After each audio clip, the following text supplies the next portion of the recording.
नमस्कार, मी चैत्र अलीसुतार.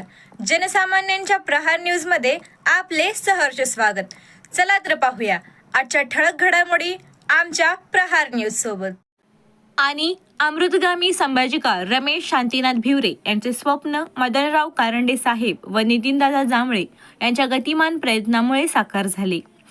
कोणताही लेखक पुस्तक ज्यावेळी पूर्ण करतो तेव्हा त्याची अपेक्षा अशी असते की पुस्तकास प्रस्तावना ही इतिहास क्षेत्रात नावाजलेल्या व्यक्तीची असावी आणि पुस्तकाचे प्रकाशन लेखकास अपेक्षित असलेल्या माणसाकडून व्हावं. श्री भिवरे सर यांनी राजमाता जिजाईंचे पिता लखोजीराव जाधवराव व महाराणी ताराराणींची जीवनगाथा सहसंदर्भ रेखाटली, पण कोरोनामुळे उपरोक्त पुस्तकांचे प्रकाशन रहित झाले.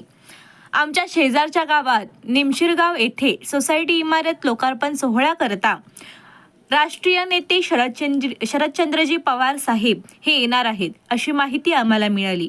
तेव्हा आम्ही स्वातंत्र्य सैनिक साहित्यिक कै पी पाटील यांचे पुत्र श्री पद्माकर पाटील यांना विनंती केली की आपण आपल्या नियोजित कार्यक्रमात आमचा पुस्तक प्रकाशनाचा थोडा कार्यक्रम घ्यावा, पण आम्ही फार उशिरा केल्यामुळे त्यांनी प्रयत्न करतो असे सांगितले. उपरोक्त कार्यक्रमाची धूमधाम बघता तेथे नियोजन लागणार नाही असे जाणवले आणि लागलीच आम्ही मदनराव कारंडे यांच्यासह पुस्तक संदर्भातला विषय घेऊन गेलो. नेमकं त्याच वेळी नितीनदादा जांभळे साहेब तिथे आले. दोघांसमोर भिवरे यांच्या ऐतिहासिक जीवनपट मानताच दोघांना आम्हाला कार्यक्रम करायचाच असा विश्वास दिला. आम्ही घरी आलो. थोडका वेळ गेला. मदनराव कारंडे यांचा फोन आला. ते म्हणाले, तुमचं नियोजन केलं आहे, उद्या कार्यक्रमाला तयारी करून या.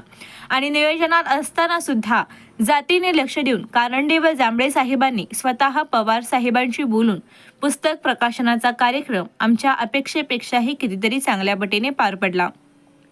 तुम्ही दोघांनी तब्बल 52 वर्ष शिवकाळाच्या घटनांवर अभ्यास करत असलेल्या लेखकाचे स्वप्न पूर्णत्वाकडे नेले.